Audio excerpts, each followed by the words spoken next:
understand where our audience is, then you can shortlist distributors in that area, which has a very good supply chain or a logistic facility in place. Second is what kind of goodwill that distributor has in that location. That's very, very important. Understand the strategy they have in terms of the competition. This is episode number 19 of MSME Talk on Distributor Strategy with Sandeep Chhettri, CEO of Trade India. Welcome back to MSME Talk Podcast. MSME Talk Podcast is for micro, small, medium enterprises, startups, and entrepreneurs, in which we discuss with industry experts and experienced entrepreneurs on specific value addition guidance and solve queries to help build long-lasting businesses. For product companies to increase the business and reach to maximum customer, distribution strategy is very critical. As part of distribution strategy, product companies need to create various efficient and robust distribution channels. They need to deploy distributors to increase sales and distribution. This episode on distributor strategy brings discussion on basics of distribution channels for businesses looking to develop strong distribution channel. In this episode, we have discussed further about different sales channels, current distributor market, fee structures, payments and commercials, basic agreement terms, key criteria to select distributors or a brand, credit period, how to get distributor strategy while appointing distributor or becoming distributor for products with Sandeep Chhettri, CEO, Trade India. Sandeep Chhettri, CEO of Trade India, is an MSME expert with over 20 years plus of experience. Known as an innovator and a visionary, he is an acknowledged leader in digital transformation and force behind the success of Trade India. He is also one of the top 100 digital influencers of 2020. Trade India is one of India's largest and oldest B2B e-commerce platforms that connects buyers and suppliers to create customer-driven global value chain for MSMEs. More than 7.7 million MSMEs have been associated with Trade India across 80,000 product categories. Now let me welcome Sandeep on the show. A very warm welcome, Sandeep, on MSME Talk. Thanks, Chhettri. Thanks for the invite. Really privileged to be part of the show. So Sandeep, let's begin our discussion by knowing a little more about you. So would love to hear how your journey has been so far and your contribution to MSMEs. So it has been an exceptional, journey for me. Primarily, as we work very closely with SMEs of India. It has been 2 decades. I've been working in this industry, specifically on the B2B marketplace, and the e-commerce industry, helping SMEs to grow. We know how of what MSMEs need, and more importantly, helped SMEs to go digital. That's the primary aim of Trade India as well. Okay, if you see in SME ecosystem in India, we have almost 63 million SMEs. So in last 2 decades, I'd like to say the great achievement which have been part of me as well of Trade India is that we are able to at least contribute towards making almost 7.7 million SMEs in India go digital. So I would like to say that had been a journey, and that's what I explained. When I started 20 years back, it was like 5,000 SMEs. Today we are sitting at 7.7 million SMEs. So that defines my journey. Well, that's a pretty awesome number. So what is our run rate now? So we are growing almost at 20%. So we have some targets, where we have a mission and vision where we say that we make sure that in next 5 years, can we help 50% of the SMEs, the 63 million which you are talking about, can we bring them online?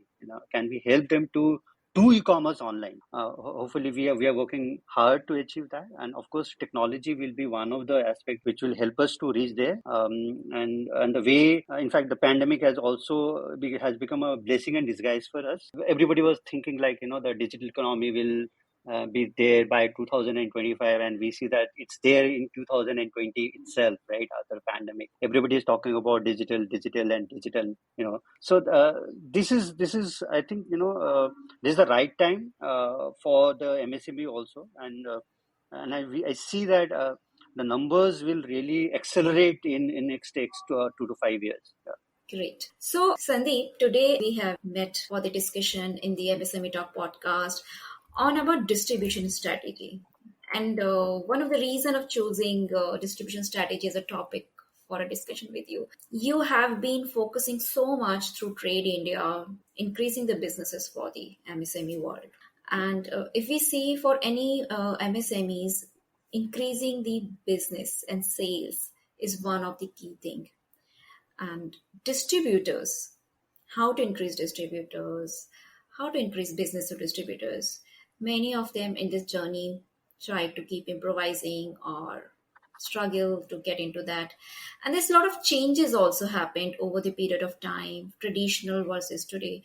So would like to understand a lot about that today with you. So we'll start today's discussion with our first basic question is, which are the different sales channels available for product in current timing? So great, Tripti. This is something, people fail to understand. There are so many openings which is there. If you see, maybe 5 years back, people used to think only one way of working, right? First line business was never online; it was all offline. Yeah. Today, first thing is digital has become the first line of business. Okay, and this has also increased in terms of the sales channel as well. Okay, but of course, um, talking about the current timing, so I see four major sales channels. Okay, first is retail, right? The businesses leverage retail channels to widen their reach to a mass audience. Second is, of course, the wholesale, right? There's lots of technology enablement which is happening on the wholesale part of it, and there are lots of companies that are there, some of the big names which are using, and bringing digital inclusion for the business. So it also enables, sellers to reach out more customers than they could otherwise, right? Third is, of course, everybody have heard this what D2C, right? Direct to customers, right?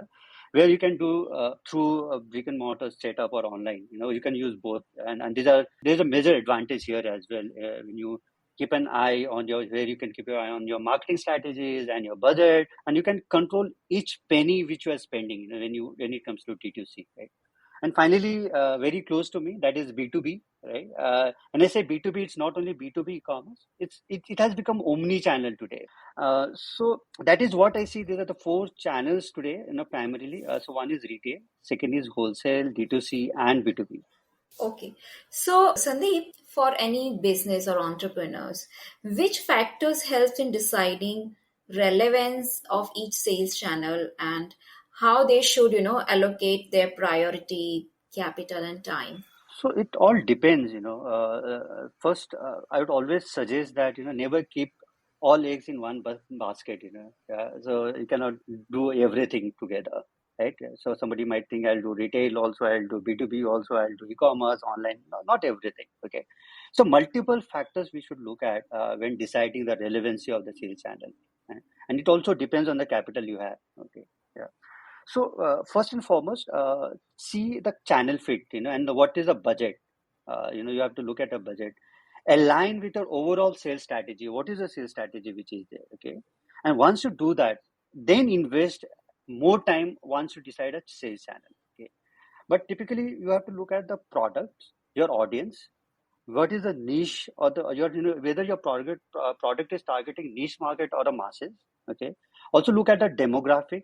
Okay, and also the product consumption, habits of the customer consumer. Ultimately you are building this product for a consumer, so you have to look at that. And finally, I would suggest that the purchase behavior of that particular product. How is it? How the competition, if there is a competition in that product, how the purchase behavior is, and whether people buy that product online or offline. So these are the areas company should look at before selecting a sales channel. Okay, and once you decide that, do a pilot. Don't just jump in there. Do a pilot with a small area, or and try and see the fitment and use a difference. And once you have that sales channel finalized, for example, I say that okay, let me do online.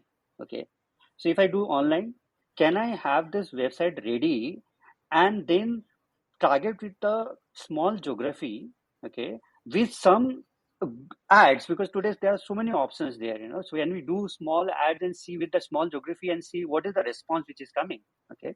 So I just give an example here. So I think this is where any company should look at, and also look at the profitability part of it, the ROI part of it, once you do that small pilot. Yeah. So, what are the pros and cons of each channel? So all the channels, if you see, when it comes to e-commerce, retail, every channel has a different advantage and disadvantage. Okay? If you Mm-hmm. look at e-commerce per se, so e-commerce is easy to scale, and also easy to showcase the entire range of products without any extra investment. You can do, because of technology, you can personalize as per the user behavior. Yeah. And also easy to reach out to customers, when you are in e-commerce, you can target lots of audience, not only within locally but globally also, and also can have a control about with your inventory per se, because you have all the data there when you have it. And finally, you can also, because of the technology, you can have a great financial management of your buy and sell what is happening. Okay. So these are some of the advantages which I see when you are on an e-commerce platform. But it also has some disadvantage, right? So there are too much of competition online. When you have one product, there are lots of competition there, right? And again, come back to technology hassles. If you how equipped are with the technology, okay, yeah. And also, when it comes to online, there are the customers are very very impatient. So if you don't get the product on time, yeah, so you get bad reviews, or the product there is your dependency is on the shipment companies, So these factors also, these are little bit of disadvantage, So I believe that's on the e-commerce side of it. However, having said that, if you see, the advantage is more in e-commerce than the disadvantage today, yeah, because of the go digital strategy, you can reach out to larger audience, and grow your business faster than the retail part of it. So when it comes to retail, see, it's like increasing. You can increase your brand visibility within one area. Yeah. You can have better inventory options, and also you can control which product is selling more, okay, and have more demand for that particular product, okay. And third is that when a customer comes to you, in terms of retail, they might land up not only buying one or two products, but they might buy more products from you, because you can see that, right, and of the same brand. So these are some of the advantages in terms of retail, but so some disadvantage primarily is the profit margin of the business, is fixed. You cannot change it, right? It's fixed. You cannot monitor it. More monitoring is very difficult. You cannot have a more targeted consumer behavior, kind of um, campaign which you can do when it's retail, right? Yeah. So too much weightage is on the popular items which we do in retail rather than only different items. What the more the demand, your focus is more there. When it comes to D2C, okay, D2C is very more personalized. You know your customer well and understand their preferences. Profit margin is surely on a higher side when it comes to D2C, and brand loyalty is also there. Okay, so when the product is good, customer keep on ordering from there. So we know so many brands where the repeat customer is very very high, and here also the customer engagement can be very very personal when it comes to direct to customer. But as I said, in D2C there is lots of competition. There cannot be any monopoly. There can be complex supply chain, right? Because the when you are delivering directly to the customers, it can be higher marketing cost to acquire more customers. Okay, so these are some of the disadvantages I see in D2C. That is what I can see in different sales channels. So there are advantages also, but there are disadvantages also. But overall, the future is digital, and future is e-commerce. Okay. So overall, we see now going ahead, e-commerce and digital is having higher advantage levels vis-a-vis disadvantage. Costing and margins, yes, maybe one of the issues which we can discuss, but that's dependent on uh, the kind of advertisement, etc., is required. to fight the competition? Because as you mentioned, e-commerce have too much So competition. not only that, it's not about if you see the e-commerce, we say local to global. Hmm. That is what Yes, I would yes, like to say. It's not only it's local to global is what it is. Yeah. That's what we talk to our customer. That if you're online, your product is being visible to not only Indian customers globally. And yes, that's what is the small businesses aspire as well, right? yes, yes, absolutely. So, out of these channels, which one is the easiest and fastest to grow? So if I talk about easiness, nothing is comparable, as I said, than the online store. That does not need any physical setup, much manpower to run, or monthly expenses in terms of rental and all. Everything is very much manageable, Okay. be it your marketing or order fulfillment or order management, delivery, bookkeeping, because that's what if you build a website, you have all this inbuilt today. You have technologies there to which will give you all these features in the day one itself. Okay, so it's very very easy and the fastest way to grow.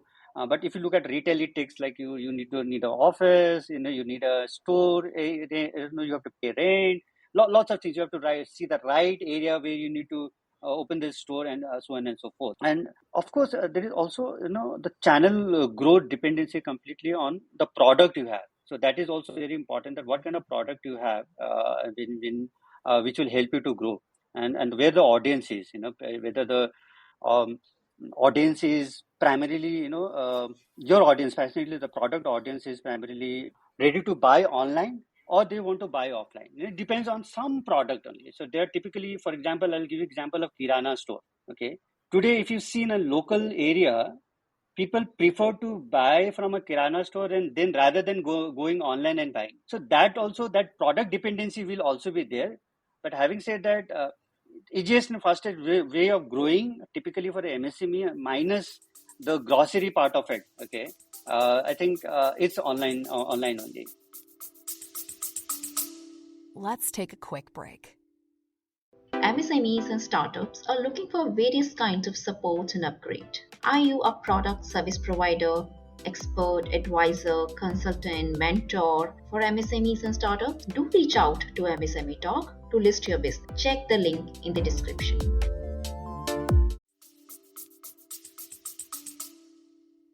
So, would like to know, is there a channel extremely technology dependent and hence needs businesses to have tech know how, spend a lot of money, time, resources to encash that particular channel? E-commerce extremely technology dependent, and businesses have to spend some time to know the how to use it, because ultimately only you don't know how to use it, then the capability those platform has, okay, to target the right audience, to target build campaigns, mm, to monitor your customer, know your customer, basically, yeah. You will be able to use those capabilities more when you have a little bit of knowledge about the technology. But having said that, the technology has evolved in such a way today that all the e-commerce platform or e-commerce as a solution itself uh, comes with a very very do it easy kind of software or the backend which is there.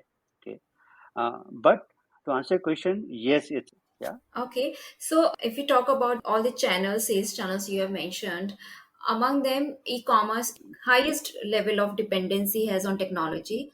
Okay, which channel, sales channel, would have the least dependency on technology?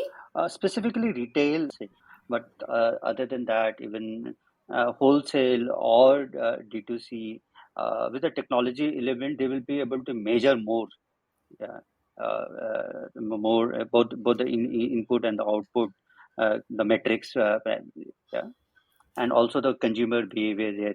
And when it comes to retail, here also I'm talking about the small retailers. Okay, uh, so here today, when it comes to small retailers, digitization means only collecting payments online. Mm-hmm. Okay, yeah. Uh, Yes. so that's what, yeah, that is what digitization for them. Okay, specifically the small retailers there. Yeah.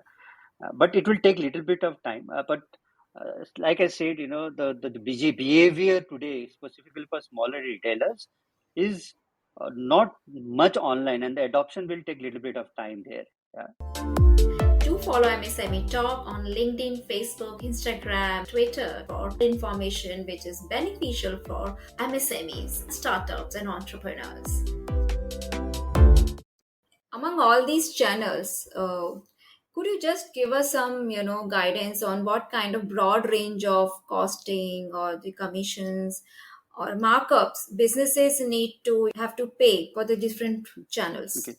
When it comes to retailers, primarily, so if it's offline, the commission depends between the seller and the retailer. It all depends whether your product is new or old, what is the penetration, what is the demand, okay, how the industry is behaving, and there are a lot of industry standards and pricing strategies there. Okay, and depending on the product and the desired profit margins, also, the price strategies are there. So typically, a retailer whose only business is selling goods may not make a profit on every sale, but overall, they can collect more money from the customers than they have to pay out. Okay, but a rule of thumb, I'd like to say, in lots of industries is recommended, specifically on the retailer price model, will be anything between 2 to 2.5x, of the wholesale price. So that's what we have seen, when we speak with the wholesalers and the retailers. Yeah? So that's specifically on the retail side of it.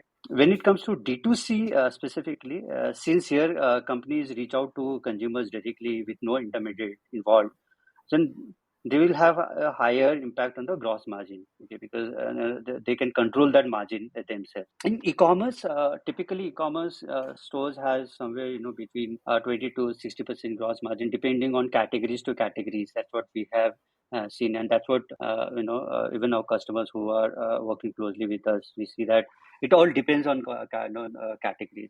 But typically, this is the kind of margin they look at. Uh, Okay. And so, among all these channels which you have mentioned, so today, if we are going to select a channel which is not that much as of today dependent on technology and has been a very traditional way of doing the business, which we call it distributor channel, and would like to understand more in detail with you because you have been working in that particular domain for a long time. hmm. So, to start with, traditionally, how distributors used to So, work? if you see the traditional way of working, specifically the distributors are the ones in contact with the manufacturer, and distributors can buy from the manufacturers and they sell to the retailers. So they become a bridge between a manufacturer and a retailer. Okay, so when I say manufacturer, they are brands, right? Okay, or distributors, they also sell directly to the consumers or businesses as well. Yeah. So distribution, the advantage of distributors primarily is basically, they provide you logistic and storage support to the manufacturers. So that's the advantage. And why it's distributor plays a vital part here is basically it's you know expedites the response time. It increases the company reach and the brand reach, primarily, and also creates a value add there in terms of giving the brand the real feedback from the market. Okay, so typically this is how the distributor works, the traditional way of working. Okay, and when it comes to wholesaler typically they buy products, they also buy products from the manufacturer. Okay, but they directly sell uh, at a lower price, other than directly to the businesses. Okay, and they businesses then they go to the retailers. Okay, and and because of this wholesalers, they get high volume. Because they buy high volume, they get discounts, and they make money by selling these products to the retailers, and then they are paid for that. Okay, but still, what they sell is at a higher price, than the distributor itself. Okay, a little bit better than the distributor. Okay, and as they get directly from the manufacturer, they have a higher margin there. Okay, uh, but typically, if you look at the difference between a distributor and a wholesaler, how they work, okay, so distributor can have more sub distributor in an area. Okay, but wholesaler will directly go to a retailer. So typically, this is how they capture the market.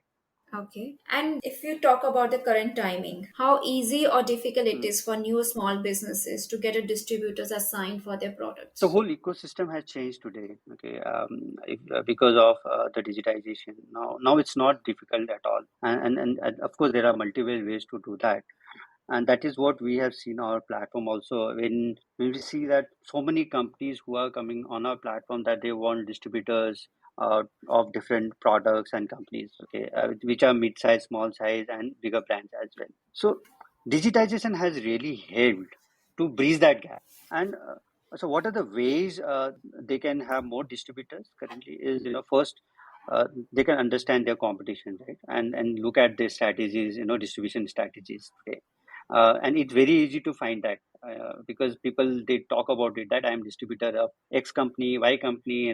So once they know that, even it was very difficult in the offline way, right? Yeah, but today we know that who are the distributors, what are the strategies, and look at different manufacturers, what they are doing in the company. Second is, check the major B2B platforms who are, currently. So, and when you go to major B2B platforms, when you search, okay, the product you deal in, who are already distributors or, traders or, wholesalers of that particular brand or a company. Third is, if you see, there are, see the way people used to become distributor previously, and that still exists today, is the lots of events which is happening, brand events which is happening, right?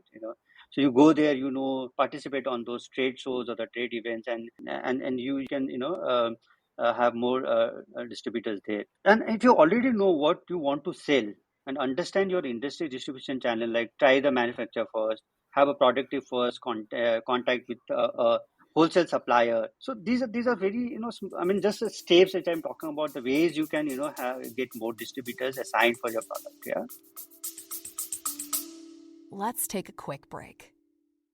Hey, MSME Talk listeners, hope you have not missed subscribing to our newsletter for the latest news, blogs, podcast updates. Check the link in the description. We don't spam your inbox, and hence we do have one of the highest rate of newsletter opening in the industry.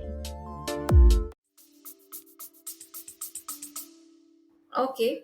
Sandeep, if there's a new business and they're Hmm. growing, so at which stage a business is ready to reach out to distributors, and how the upcoming, new businesses should plan their distribution strategies? Uh, so if you are a company who have just manufactured or a new startup, first you should look at your product penetration and access the demand of your product first in a specific geography.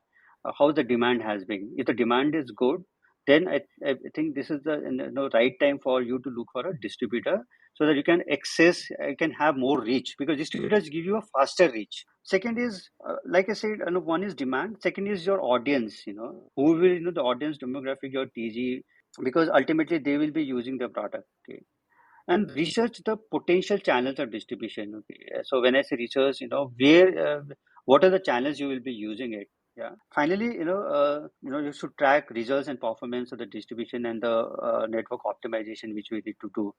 So once you understand all this, your first is the product penetration, your demographic, channels, and the distribution, the network optimization which you have done for within a localized geography. Okay, once you fix all this, then you are ready for the growth stage, and appoint more distributors. Yeah. Okay. So here, Sandeep, based on these things, if some businesses has to go and select the distributors, and they would have say multiple distributors options, how they should select the distributor, which is right. First, they should, any distributor they appoint should look at what kind of coverage they have, area coverage, okay, and what is the expansion strategy they have. So, and second is understand the location and the coverage they have in that particular list, no, location. That's one. Second is what kind of goodwill that distributor has in that location. That's very, very important. Okay, yeah, and because until and unless you have a goodwill, you will not be able to help these brand to reach out to more larger audience. Second is, understand the strategy they have in terms of the competition. What are the strategy the competition has, and also try to see what is their distributor doing, and can that distributor also be ready to take their distribution is. That's the easiest way to do, because our distributors sometimes keep multiple products, when of the same category. Okay, because what we have realized that the consumers or the retailers have also become more price sensitive. Okay, so when I say price sensitive, Yeah. so I'll give you the example of noodles. I'll just give an example of noodles. Okay, so if noodles X is for 10 rupees, okay, and there is another brand with a similar taste or similar product, but the price is 7 rupees, the retailers might be, and the margin is higher. So let's consider the margin. So the brand A had the margin is maybe 2%, and the brand B has maybe margin 10%, okay, and the less price also. So they would prefer to keep that 10%, because they will have a higher margin and they will get more profitability. Okay, so that is where this that's the easiest way to look at who are the distributors of a particular category in that particular area. Okay, and can you give more value add there? Yeah. Okay. And finally, you understand where your audience is. Okay, so once your audience is in a one particular area, okay, then you can shortlist distributors in that area. Okay, and which has a very good supply chain or a logistic facility in place. Okay. Basically, you're saying someone who has a better logistic support should also be one of the Yes, criteria while selecting the distributor. absolutely, Okay, absolutely. got it. Now if we just flip the role in the sense, if we talk from the distributor's perspective, because Hmm. distributor has to do spread the businesses products of the businesses. So based on Hmm. which criteria distributors would select the clients? So first is, of course, they should look at the product value, right? So what is the value of that product? When I say value of the product is what is the demand for that particular product? That's one in his area, because he knows much better than anybody else. Yeah. Second is money matters, right? So what kind of uh, commission they will be getting? What kind of the margin they will be getting? Okay. Third is there any brand awareness of that particular product? And then what is the investment which is required? Because ultimately it's his investment also which will be there. And finally, the support they will get from the brand, because it's not about one side of it, right? Only distributors creating the whole market value of that particular product, but it also see that is brand ready to work very closely with a distributor to penetrate and grow the business. Is that hungry which is there from that particular brand or the manufacturer? So it's about working together. That's very, very important. Otherwise what will happen is it's all about numbers which will come in ultimately. Okay, and when there is only numbers, when I say numbers, there will be targets specifically, but the product quality is not good. Okay, people are not aware of what the brand is all about. So typically there will be no success there. Distributors should look at primarily before having any relationship with any brand. Yeah. Yes, got it. So it's not only about the margins, but there are a lot of other things which distributors look into while accepting the offer of businesses to distribute their Absolutely. products.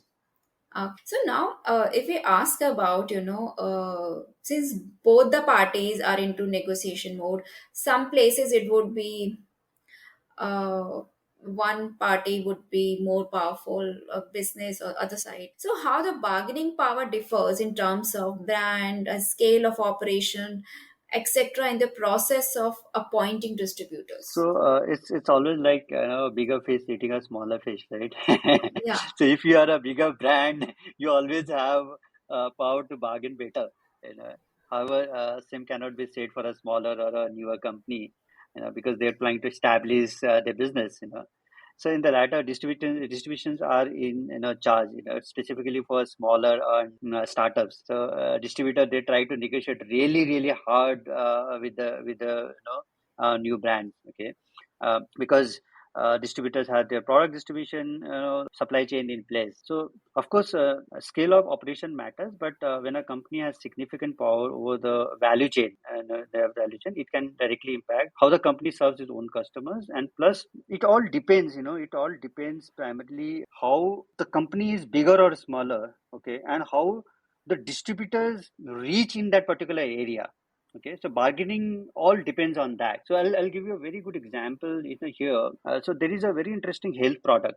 Okay, and then it's a startup. The product is so good, and it's specifically, this startup is into, today everybody is worried about hair loss, or mental health, or having your good diet primarily. Okay, so they work on these three areas. So what I see, the demand is so high because their online presence is very, very good, and they are competing with lots of bigger brands in this industry.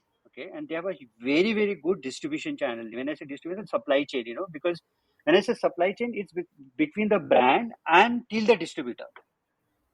So, Sandeep, we'll move on to the next question where we would like to know how does the Hmm. relationship with distributors and wholesaler work with business houses? Is there some time bound agreement which gets signed and gets renewed at a particular interval? How does it happen? Typically, we buy goods from the manufacturer and sell the goods to the consumers. Sometimes they also sell through stores and in the distribution channel.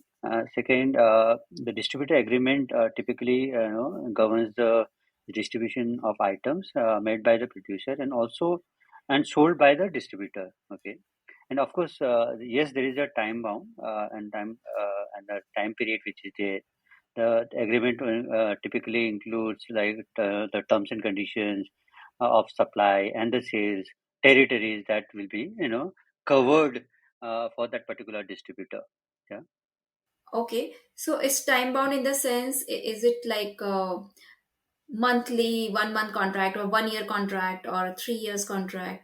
Typically, it's 1 year, but it all depends on brand to brand. Yeah. Okay.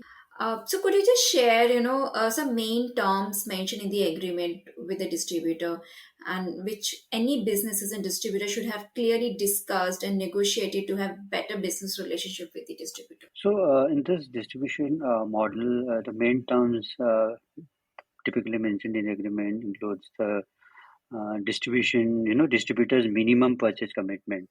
Okay, that's always there, and the distributors other obligations with the manufacturer under the agreement. Okay, typically which includes like product to be distributed, appointment of the distributors, and the obligation that each party have uh, relating to the marketing, sales, and distribution of that particular product. So, in this agreement, there might be some disclosure from both the parties, which will be there. Clarity in terms of whether it's exclusive. When there is a distributor being appointed, there is something called super distributor, right? And within that, they will have sub distributors in it. Okay, so.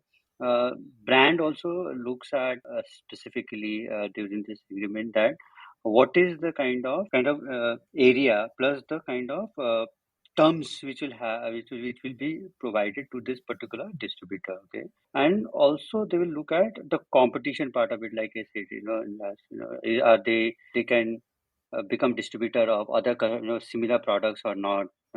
So it all depends, in that agreement, primarily, what kind of commission which the distributor will get. Plus, it also depends on the penetration and the scale that distributor will be giving going forward.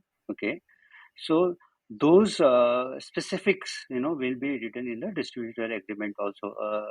And specifically, when I talk about FMCG category and all, it depends on the volume and the kind of reach that distributor can bring. Okay, so those numbers will also be, decided between the brand and the distributor, and those will be written in the agreement as well. Okay, Yeah. okay. And what about the credit period? Is that also written in the decided and agreed in the agreement? Yes, that is also there in terms of the payment cycle period also.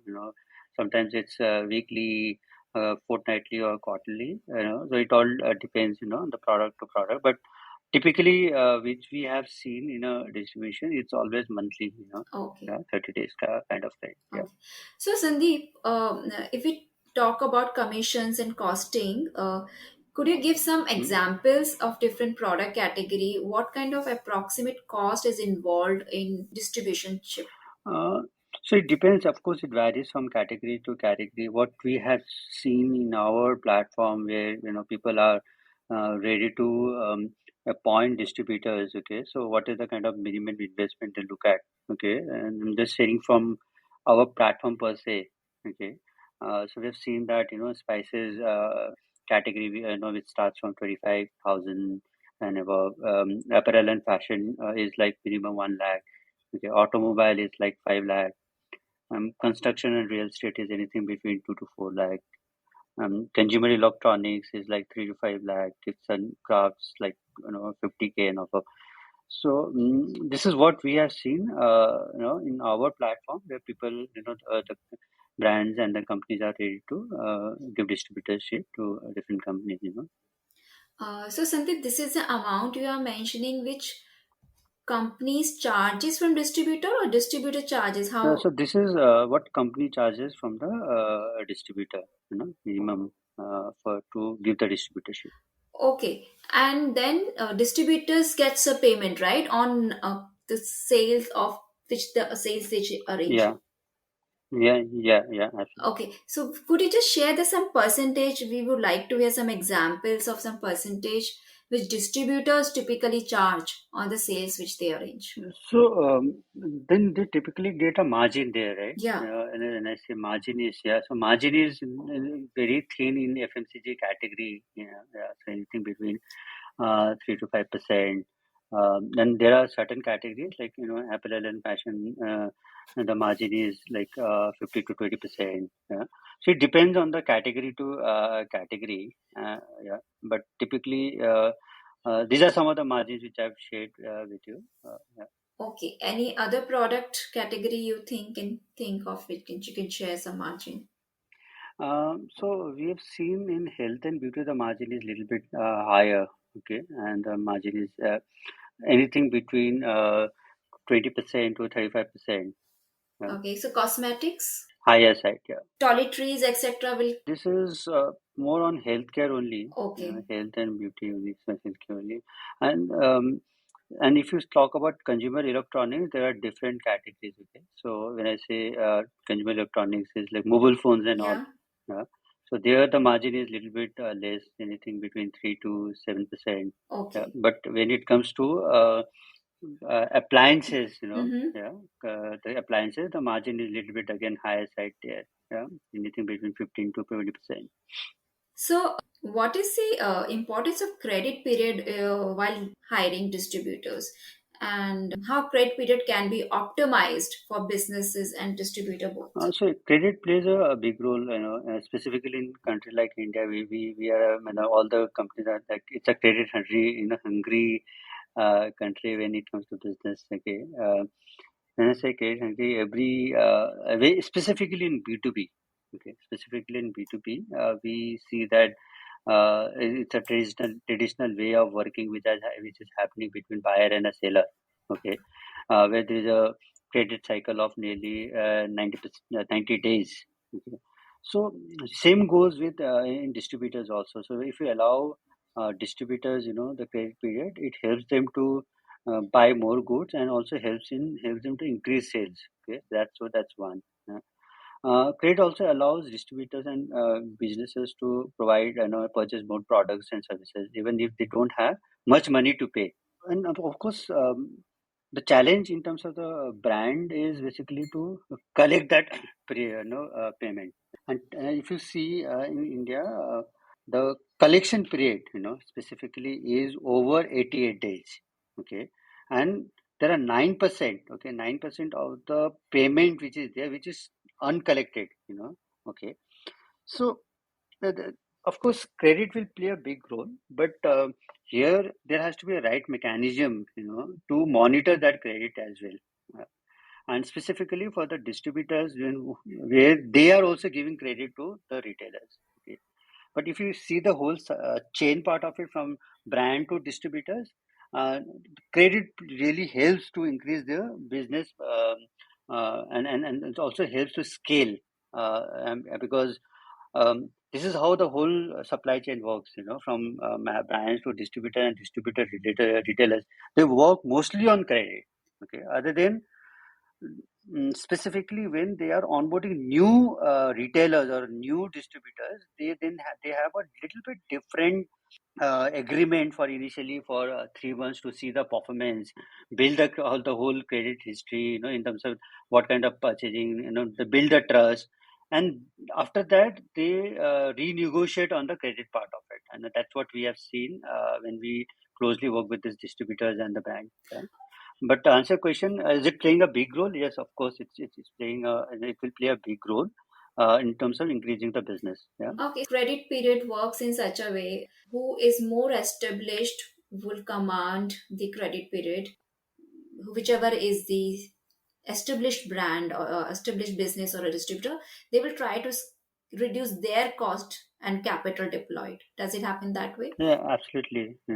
This is how it works. But we also suggest, the manufacturers typically when they want to appoint more distributors. Okay, typically, as I say, 30 days is a kind of credit period all the distributors looks at. Okay, but we suggest them when you are onboarding a new distributor. Okay, at least. Instead of not giving any credit, but can you, give them a 20% on credit and 80% on advance, Hmm. in the first order, Yes. and then go on and then increase it, gradually, give it 50% on credit and 50% advance, because that is how you should start building the trust, and that is what we always suggest whenever a brand comes to us, for us to help them to get more distributors or onboard more distributors.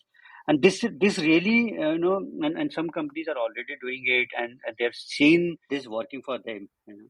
So, who are the online or offline players currently who arranges distributors?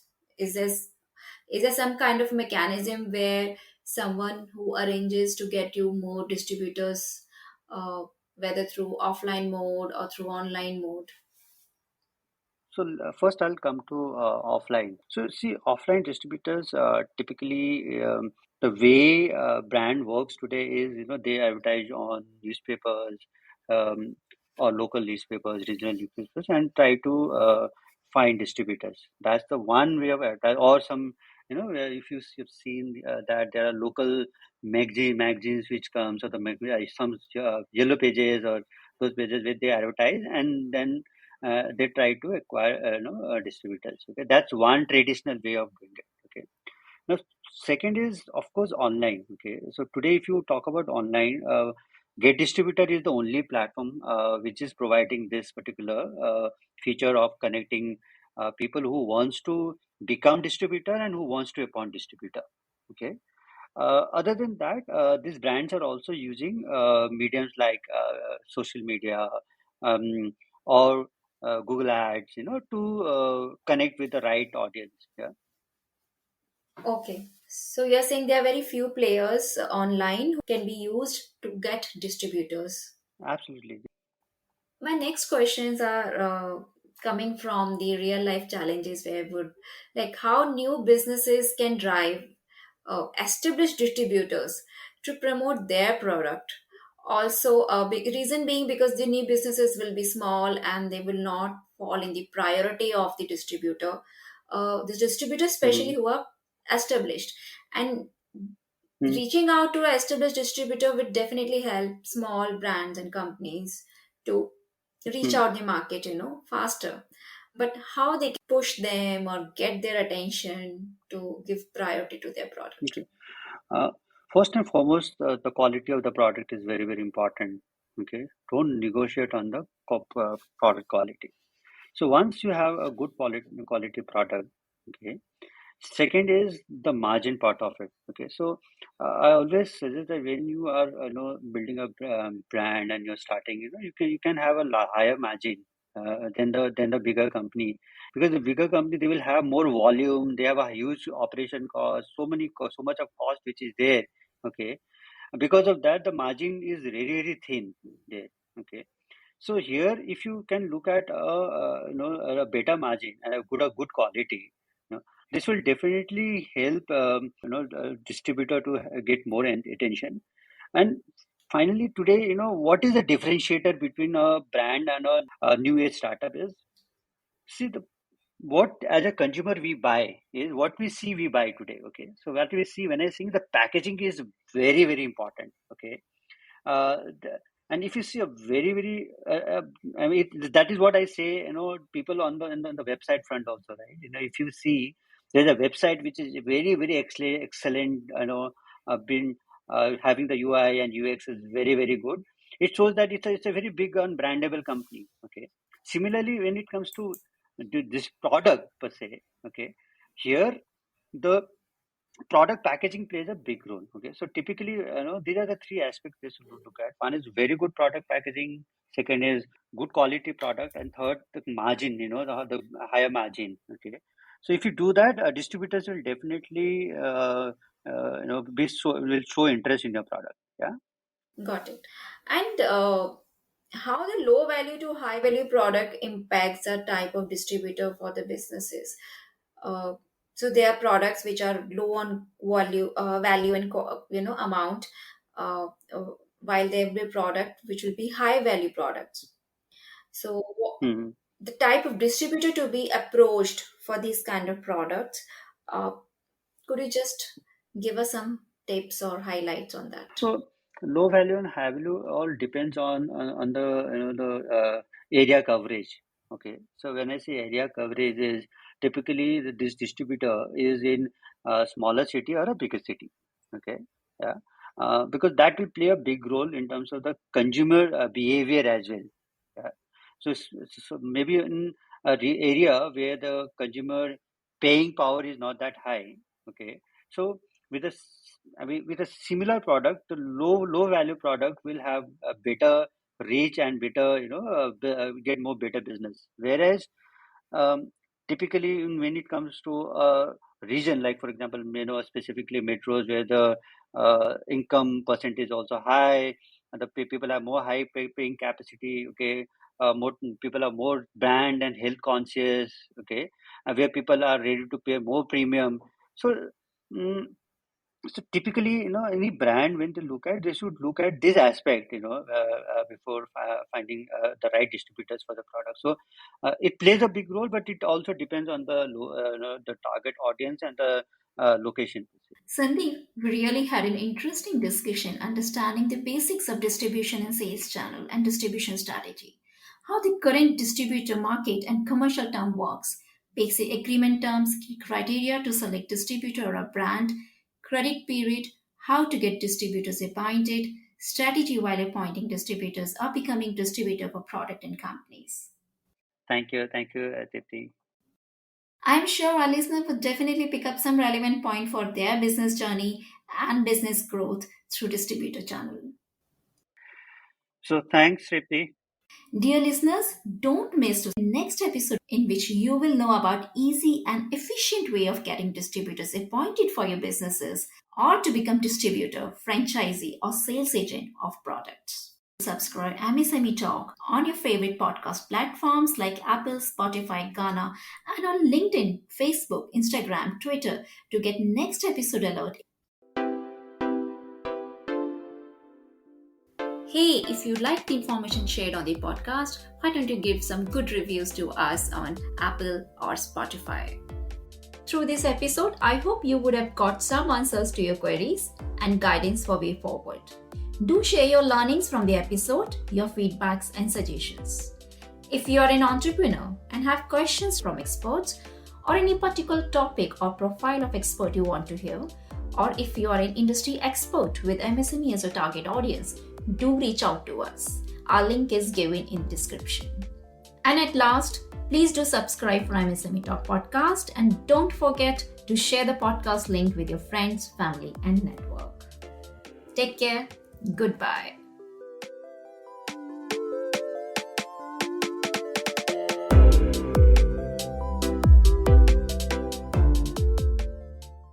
Happy to share MSME Talk podcast enters peak ranking chart of 10th country in the Apple Podcast country level entrepreneurship category. If you are an expert or provide product or services to small businesses, MSMEs and startups, reach out to us to discuss showcase opportunity in MSME Talk. Contact details given in description.